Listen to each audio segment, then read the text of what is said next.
Emisiune susținută de bluesky.ro, case pe roți, Solax Power pentru un viitor verde, Alumil, eficiență termică și confort, Everard, canapele la comandă.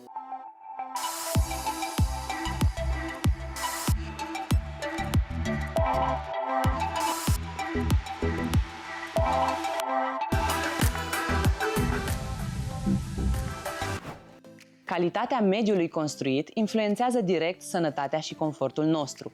Un spațiu sănătos se realizează printr-o combinație atentă între proiectare funcțională, materiale durabile, sisteme de ventilație și izolație eficiente, control optim al umidității și iluminat natural adecvat. De la reducerea emisiilor de carbon și până la optimizarea eficienței energetice, fiecare etapă din construcție contribuie la un climat interior sigur și plăcut. Bună dimineața și bine v-am găsit! Sunt Alexandra Conea, iar astăzi la Casa Magazin analizăm cum soluțiile tehnice și inovațiile din domeniu pot transforma clădirile în spații care nu doar protejează, ci îmbunătățesc viața celor care le folosesc. Să vedem care sunt subiectele ediției. Astăzi, la Casa Magazin, mergem la Milano, unde tehnologiile interactive și conceptele de design transformă locuințele în experiențe inteligente. Redeschidem ușile casei gri și descoperim open space-ul spectaculos și armonia designului interior. De la Milano ajungem la Berlin, acolo unde IFA 2025 a transformat orașul în capitala mondială a inovației tehnologice. În final, revenim la București pentru Bifesim 2025, târgul internațional de mobilă și design, unde Casa Magazin este partener. Berlinul devine la începutul lunii septembrie capitala mondială a tehnologiei la IFA 2025. De la inteligența artificială și case inteligente, la soluții sustenabile și experiențe VR spectaculoase. Urmează un reportaj cu cele mai inovatoare tendințe care au fost prezentate la cel mai mare târg de electronice din Europa. Salutare din Berlin, de la IFA 2025! Dacă anul trecut acest eveniment a fost despre eficiență energetică și sustenabilitate, anul acesta vedeta este inteligența artificială pe care o regăsim aproape în fiecare produs. De la electrocasnice la sisteme de energie și sisteme smart home. Casa Magazin se află aici și vă aduce cele mai noi informații despre ce vom cumpăra în viitor. Ediția din acest an IFA confirmă viitorul în care interacționăm și gestionăm mediul care ne înconjoară. Inteligența artificială a devenit parte din ecosistemul caselor noastre. De la modul în care gestionăm și administrăm clădirile și până la electrocasnice, tehnologia învață contextul, optimizează consumul și traduce nevoile noastre în acțiuni concrete în timp real. O evoluție spectaculoasă am văzut-o la ecranele micro-LED care au atras atenția printr-o nouă abordare. Astfel, ecranul devine un obiect de arhitectură interioară, modular, fără ramă vizibilă, îl poți configura ca pe un perete decorativ. This is somehow a new idea for interior design to have an object which normally if you have a big display when it's dark you just have a black area. It doesn't look really good or it doesn't match in the environment nicely.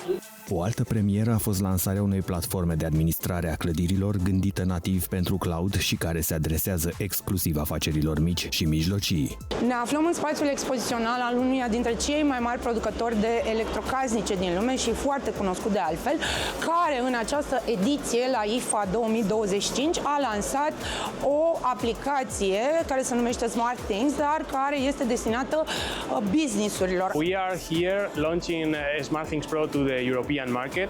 The SmartThings Pro is our new control solution for smart buildings. It allows facility managers, energy managers, maintenance companies to control and monitor buildings remotely. It is a solution that it's not only meant for our air conditioning equipment, it's also a solution that allows to integrate professional devices like professional display or appliances. În bucătărie, noile generații de electrocasnice permit gătirea alimentelor asistată digital. Astfel, cuptoarele utilizează abur dozat precis pentru rețete sănătoase și poate recunoaște ingredientele pentru alegerea programului potrivit. we have the advanced solution and technologies that is Steam Plus, Steam Assisted. We have also the model with the camera integrated in the door of the oven that recognize the food that you put inside in the cavity. This means that the end user simply need to put the food inside and then automatically the oven recognize the food and set up the specific temperature, the specific function to cook perfectly the food inside. Frigiderele nu mai sunt doar spații de depozitare, ci adevărate centre inteligente pentru organizarea alimentelor. Cu ajutorul inteligenței artificiale, ele monitorizează prospețimea, reduc risipa și oferă soluții personalizate pentru băuturi și alimente, economisind în același timp energie. We are bringing to the market a new product which is equipped with UI to help you in screening and preserving the food in the best way, avoiding expiration date and then food waste. We have our hero product here to present you, which is a new cube 90 centimeter with the latest technology in the market. Și în sectorul energiei verzi am văzut salturi spectaculoase. Astfel, acoperișul a trecut de la suport pentru panourile solare la sursă integrată de energie. Basically, it's like the invisible solar roof system. It's normal tiles. Yes. It looks like normal tiles with a curved shape, but the solar is included inside. Each tile has up to 45 watt peak. To sum it up in a square meter, we're like up to 170 watt peak per square meter, compared to like a normal PV panel, which is roughly 2 square meters. So we're at 340 watt peak compared to others. So it's a bit less, but of course you can cover more area on your roof. Iar dacă vorbim de sănătate și fitness acasă, echipamentele compacte cu rezistență controlată electronic și un antrenor virtual au fost focusul acestei ediții a IFA. Our AI coach, which is called the Wellness Plus. This AI coach understands your body really well. They sync the data from your smart wearables and from the training machines. And then they will generate automatic training plans for you, understand your sleep patterns, your training patterns, and also your diet. Relaxarea în viitorul foarte apropiat devine terapie asistată de tehnologie, astfel scaunele de masaj au părut desprinse din filme SF și sunt dotate cu protocoale profesioniste controlate de inteligență artificială. We have also the chair that has the Innovation Award with the light therapy. So you have like an arm coming like this with infrared light for the face and for the head. And it helps to regenerate the skin, yeah, and to keep the elasticity of the skin. Iar în zona educației și a e-learning-ului, roboții ies din laborator și antrenează oamenii, analizează partidele de joc și generează rapoarte pentru antrenament. We cost down the industrial robotic arm to the small arm and make the robot enter the family. So all our robots have the AI technology and our robots have two ways. First is all the kids can use our robot to spend their time, to protect their eyes and so on. And the second, our robot also the professional robot to help to all the players to improve their skills. La Berlin au fost prezentate tehnologii și prototipuri care urmează a fi puse pe piață. De exemplu, în cadrul evenimentului Shopstoppers, partea IFA, accentul a căzut pe soluții integrate cu inteligență artificială, capabile să optimizeze energia, să conecteze electrocasnicele și să ofere utilizatorilor o experiență personalizată. Acest salt tehnologic a pătruns până și în sectorul designului de interior. Una dintre cele mai interesante feature-uri pe care companiile le-au prezentat în această ediție la IFA 2025 este acest program de lângă mine. Acesta vă permite să vă modelați singur interioarele cu ajutorul inteligenței artificiale. Concluzia ediției din acest an a IFA este că smart nu mai înseamnă doar conectat, ci contextual, adică soluții care observă, decid și economisesc, aducând confort real în viața de zi cu zi.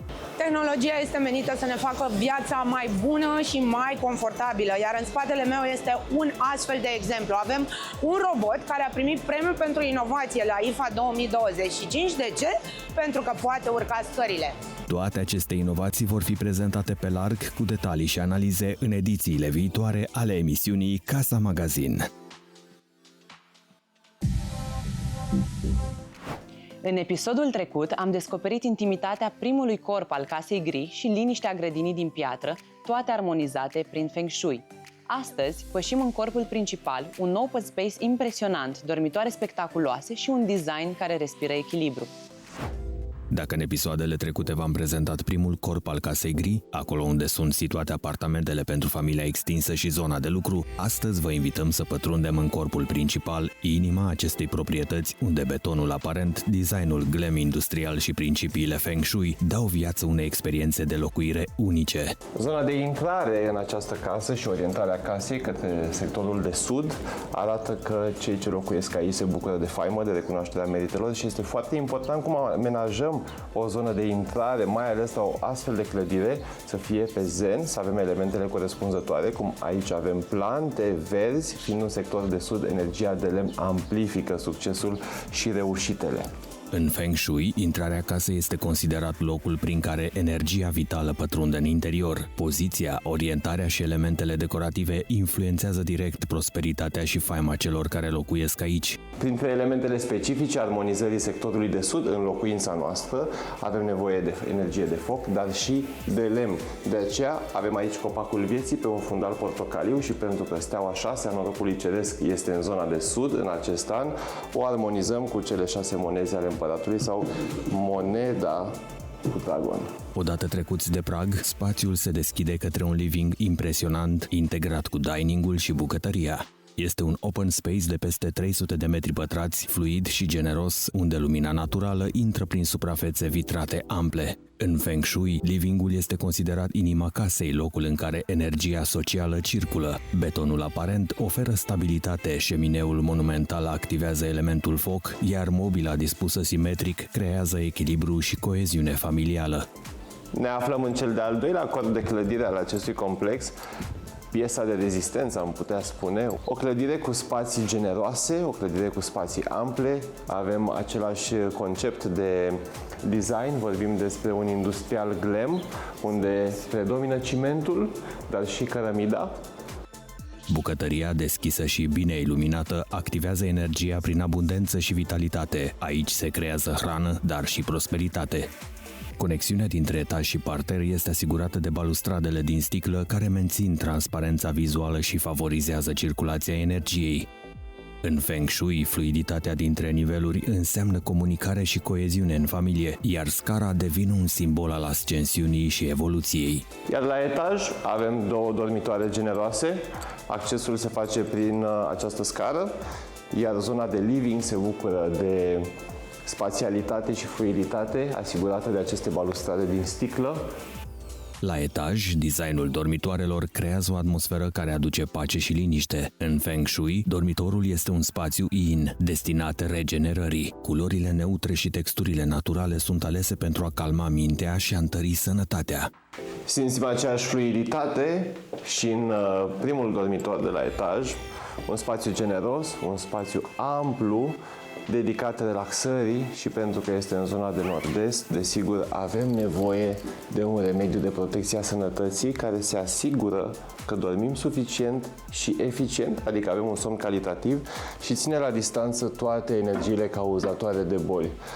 Pe lângă acest spațiu de odihnă există și zona de baie, iar ca să menținem fluiditatea avem un perete de sticlă și în zona de duș puțină intimitate. Biroul din corpul principal păstrează nota industrială atât prin obiectele de mobilier cu suprafața metalică, cât și prin mixul de finisaje cu textură brută. Al doilea dormitor, cel matrimonial, cu accente de negru și beton aparent, este un spațiu puternic și sofisticat.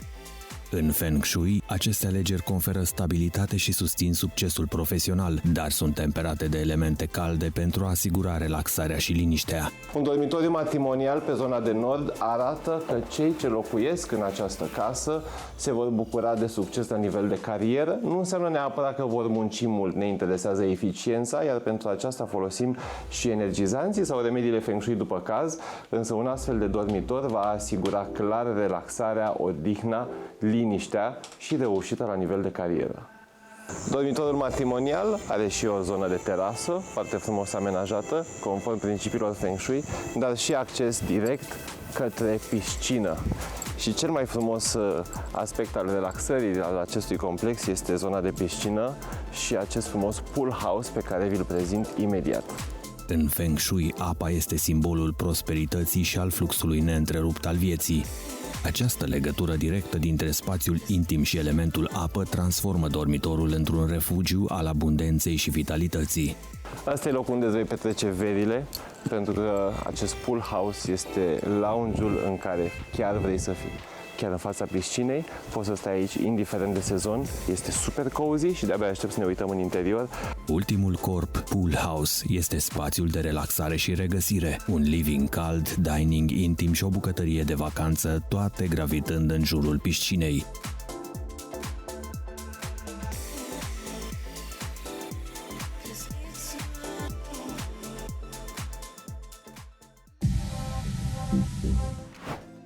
Tehnologii interactive și concepte care transformă designul în experiență. În materialul următor, mergem la Milano, unde o expoziție dedicată noilor tehnologii a prezentat de la obiecte create din materiale reciclate până la prototipuri futuriste și concepte de locuire inteligentă. Expozițiile și evenimentele dedicate construcțiilor din acest an au avut în centru performanța materialelor și finisajelor, iar în cadrul Super Design Show Milano, acest trend s-a tradus în criterii tangibile pentru spații rezidențiale și comerciale: durabilitate, întreținere facilă, calitatea aerului și circularitate. Suntem la Super Design Show, este o expoziție care vorbește despre experiment și despre viitorul materialelor de construcție și de design, de ce nu? În zona metalelor, o tehnologie de modificare controlată a suprafeței oțelului inoxidabil a atras atenția prin dublul avantaj estetic și funcțional.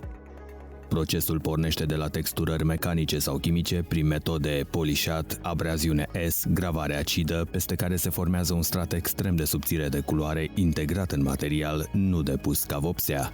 We change the surface of a stainless steel. Okay. And on top of that, we can make a color, very thin layer of color. Okay. So actually, this is not a paint. This method is we use acid etching. Acid.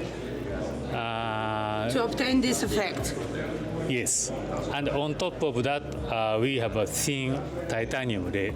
Aplicațiile acestui material sunt atât pentru interior în zone cu trafic intens, ca de exemplu lifturi, zone publice, cât și fațade sau componente pentru arhitectura interioară. In here, so some people asked me, so appliance guy.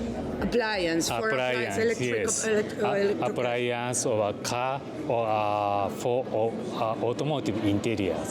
Pentru structuri și elemente metalice expuse, vopselele pulbere rămân o soluție de lucru curată și durabilă. Acest tip de vopsele oferă avantaje practice pentru șantiere și exploatare. Acestea au o aplicare electrostatică fără solvenți, formează o peliculă uniformă și oferă o rezistență la abraziune și intemperii. We are producers of powder coatings. We are based in Vicenza, here in Italy, but we work all around Europe and we have different distributors, Germany, Romania also, and we also have a company based in Portugal and in Spain. Tell me about the powder coatings. Why are they so special? Because you have some special... We have, well, as you may see, we have special textures, different colors. We also work with RAL design and NCIS, but also requested colors for any customer that asks. Hârtia tehnică pentru mobilier și placări s-a transformat din material strict decorativ într-unul performant cu rezistență ridicată la abraziune, pete și impact și întreținere facilă în spații cu trafic intens.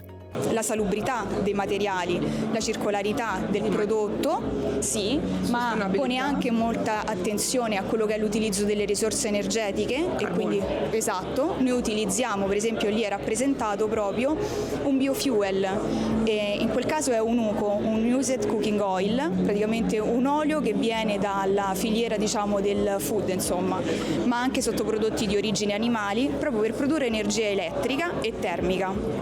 Noutatea ține de trasabilitate și energie. Celuloza se obține din păduri controlate, rezidurile din procesul de imprimare sunt reintroduse în fluxul de producție. Mai mult, fabrica utilizează biocombustibil obținut din ulei alimentar uzat pentru energie electrică și termică.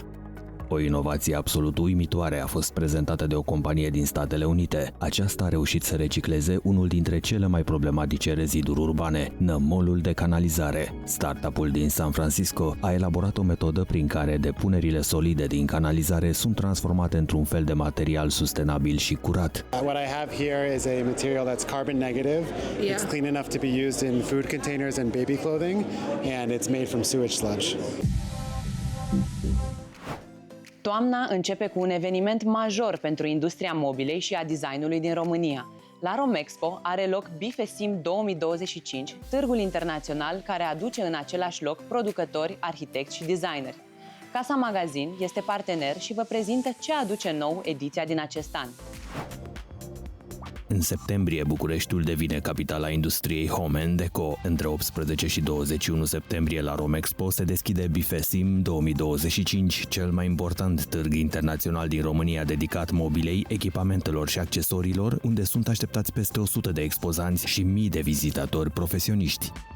Pentru arhitecți și designeri, evenimentul este un spațiu de inspirație și dialog. Aici descoperă tendințe de top, materiale inovatoare și soluții smart integrate în mobilier, toate menite să răspundă provocărilor actuale de sustenabilitate și personalizare. Programul include 3 scene tematice, unde vor avea loc dezbateri cu lideri ai industriei, prezentări universitare și demonstrații live de utilaje și tehnologii digitale pentru producție. Aceste conferințe vor pune accent pe rolul industriei de mobilă ca motor pentru o economie durabilă și deschid discuții despre soluții financiare pentru dezvoltare și exporturi. România, prin APMR, se afirmă ca un actor important cu peste 2,5 miliarde de euro cifră de afaceri anuală și exporturi în peste 120 de țări. Cele mai noi tehnologii pentru casă și grădină, soluții eco-friendly și piese de mobilier de cea mai înaltă calitate, de la tapet la covoare, toate au fost prezentate la Bifesim 2024.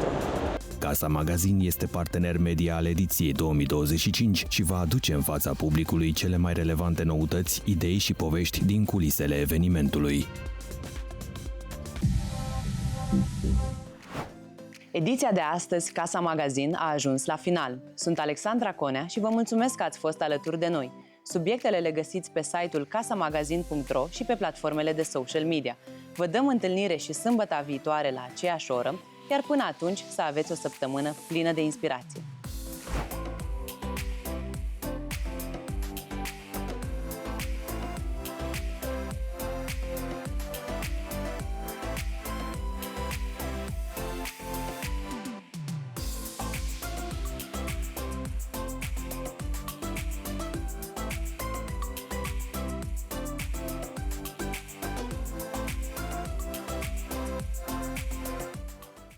Emisiune susținută de bluesky.ro, case pe roți, Solax Power pentru un viitor verde, Alumil, eficiență termică și confort, Everard, canapele la comandă.